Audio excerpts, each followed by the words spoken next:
Hey everyone, welcome back to the channel. Unfortunately, I haven't been able to make too many videos during the last few weeks, or any videos for that matter. I was quite busy dealing with different stuff, and some good things are ahead in my life, and maybe I'll be able to share some of the things going forward here on this channel as well. But obviously we have to make a video about UFC 300. And during the next few weeks I'll be getting back to making more videos, and hopefully you will watch them and enjoy them as well. So please stay tuned.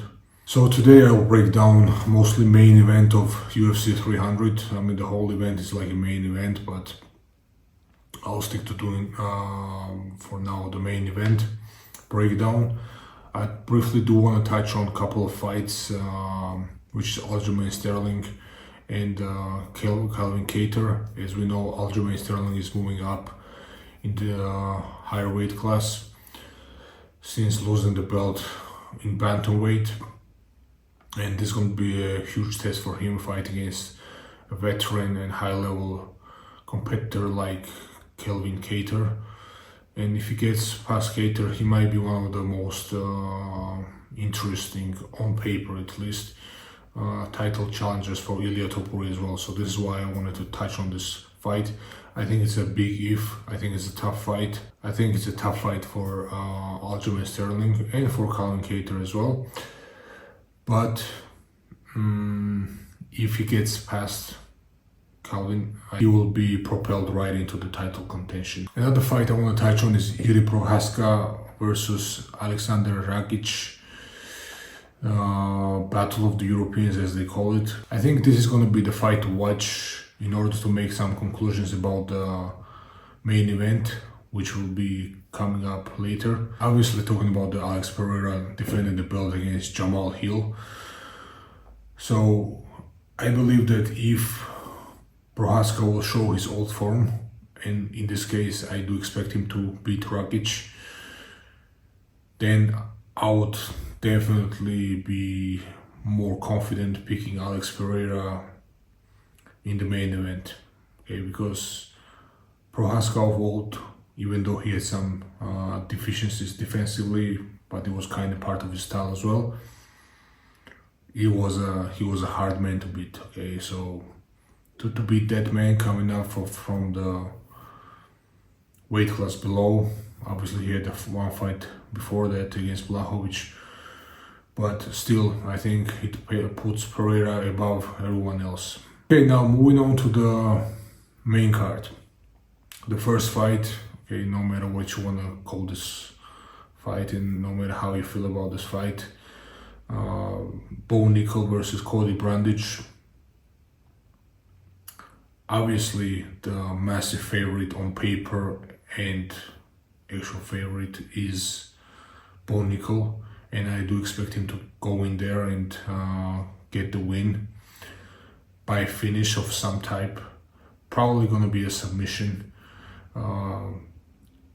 Nickal is one of those guys who is working a lot on his jiu-jitsu, so he adds to his high-level wrestling, high-level jiu-jitsu as well. Those types of wrestlers are some of the most dangerous, and Cody Brundage is a wrestler himself, but he has nowhere near the pedigree in wrestling as Nickal, and Nickal is just way more dangerous in terms of submissions and in terms of jiu-jitsu. So besides that, obviously Nickal's stand-up has been also developing very much, and I do expect him to be able to win this fight pretty handsomely. But clearly, given the odds and given that it's MMA, anybody has a shot, so it would be pretty crazy if Cody Brundage pulls it out. But it's MMA, and sometimes crazy odds like that can be a curse, and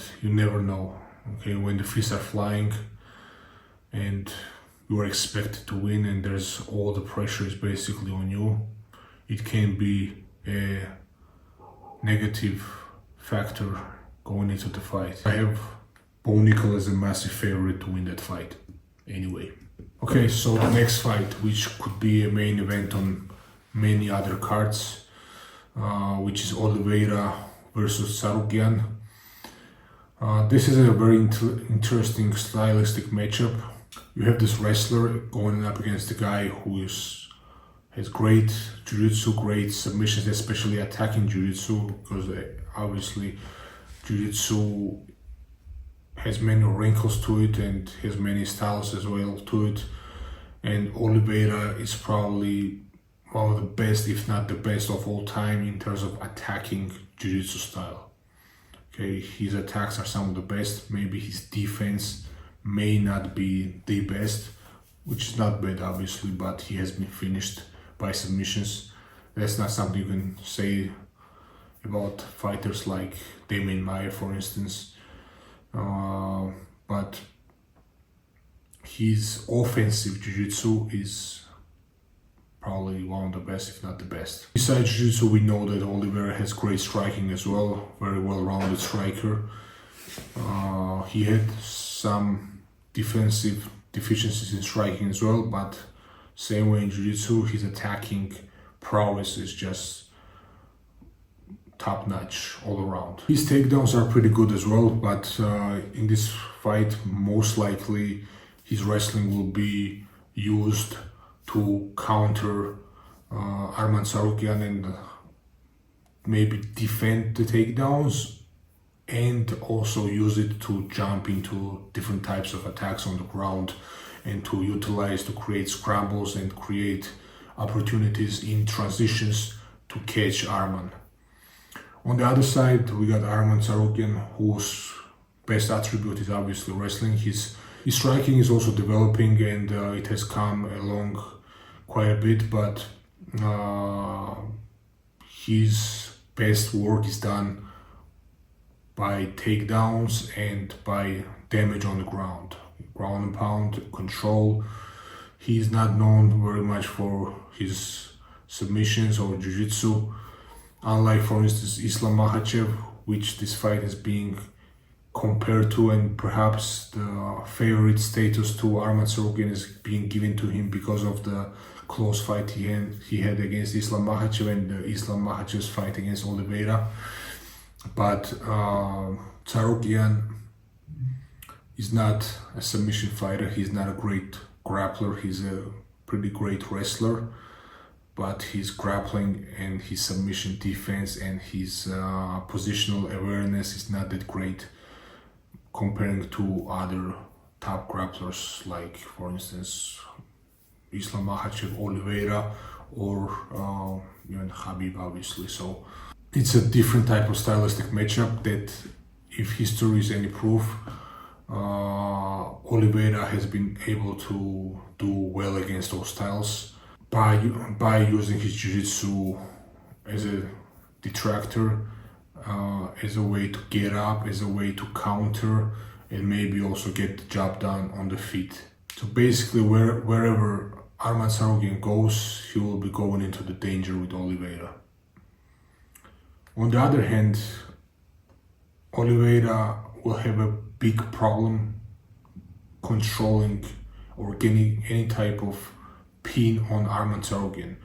But Oliveira usually doesn't need very big control to get a finish, especially in the grappling department. He just needs some type of an opening, and he can capitalize on that.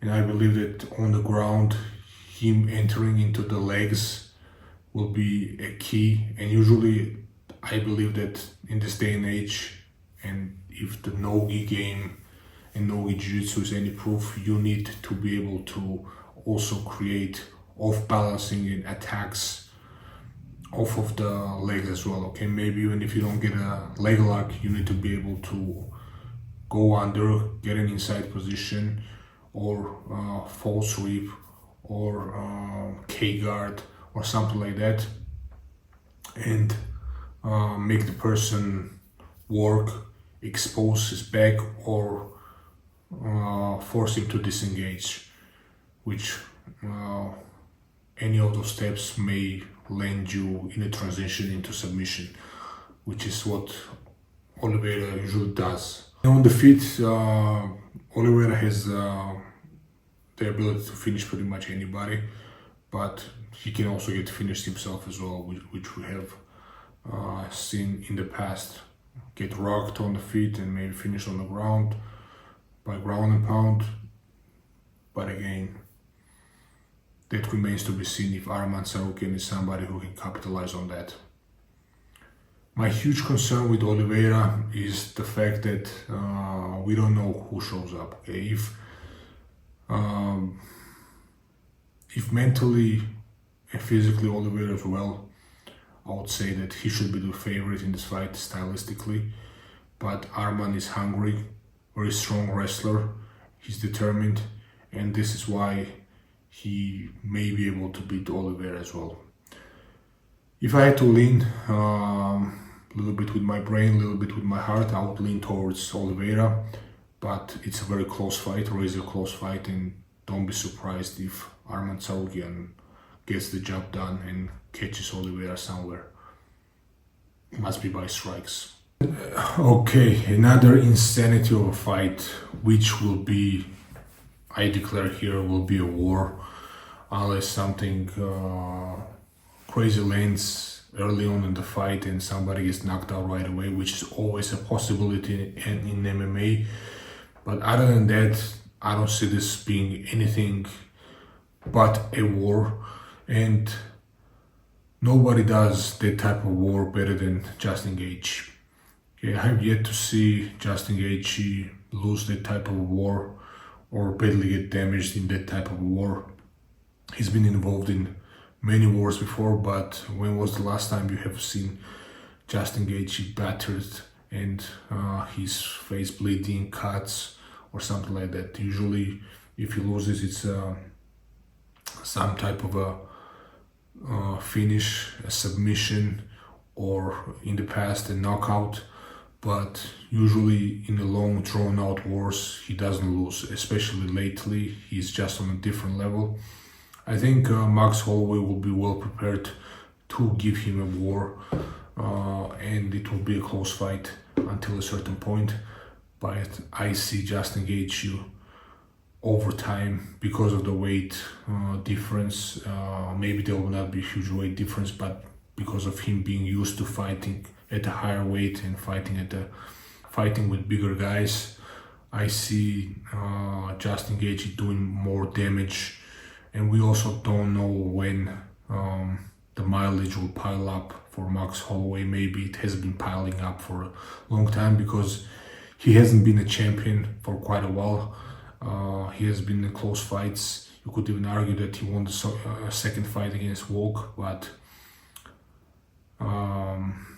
third fight was a beatdown, and even though he has beaten a lot of contenders in the featherweight division, he hasn't held the belt for quite a while now. The grappling will probably not be a factor too much into this fight, most likely, unless something goes very wrong for somebody.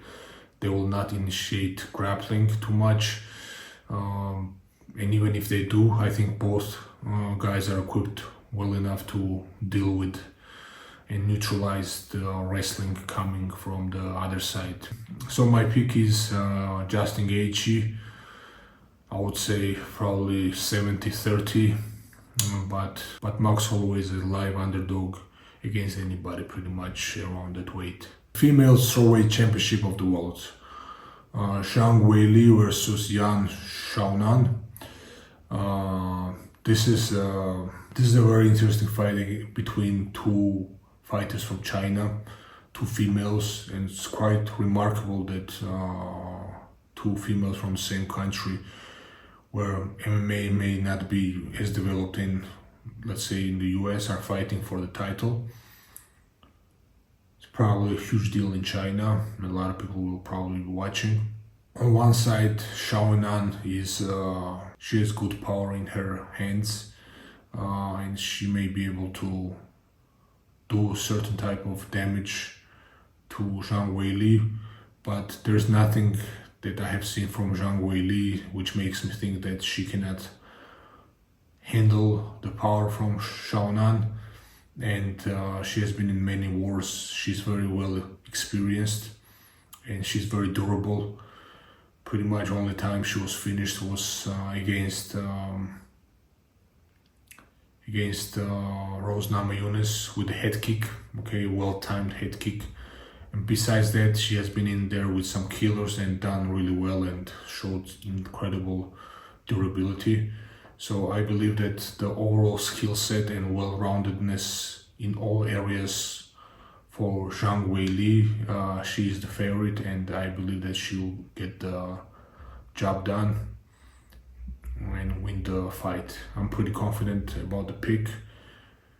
Again, it's MMA, anything can happen, but I would go with 70-30 for Zhang Weili. Okay, Poatan, Alex Pereira versus Jamahal Hill. Poatan is one of my favorite fighters. I know I'm not alone. Right now, I mean, he's a character. He's a very high level and exciting fighter, very technically sound striker. As a kickboxer, okay, his hands may not be the best in terms of pure boxing standpoint, but he has incredible power in his hands, and he knows how to land those shots, especially the left hook. But not only the left hook, he has power in his both hands.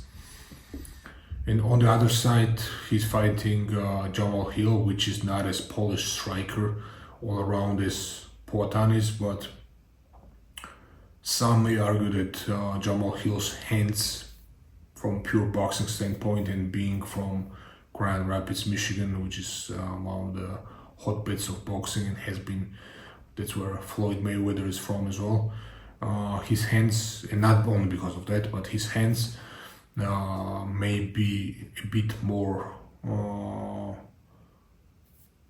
clean in terms of pure boxing standpoint. His defense is not that great.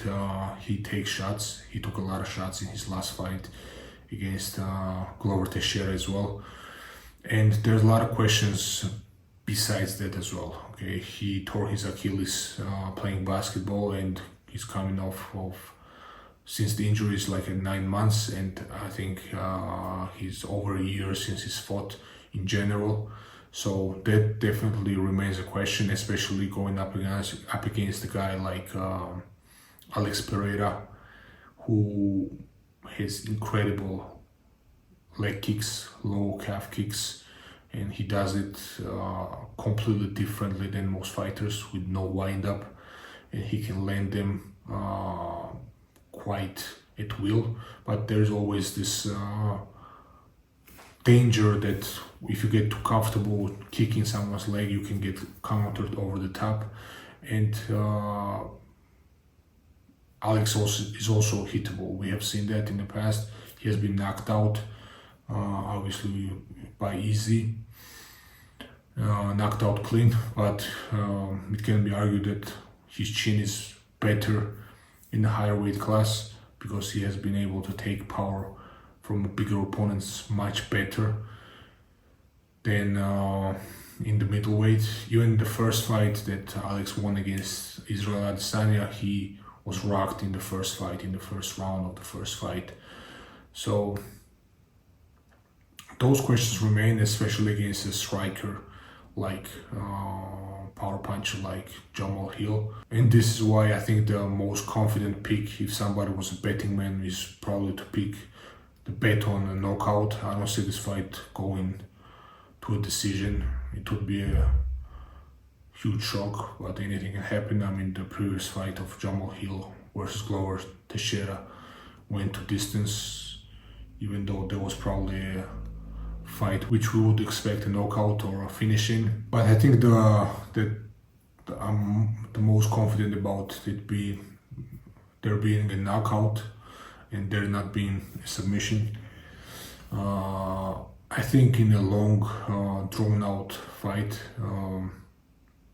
Alex Pereira will win and will be a better striker all around. But Jamahal Hill has a chance of landing the punch and knocking out Alex Pereira. That wouldn't shock me as well. I would go 60-40 Alex Pereira.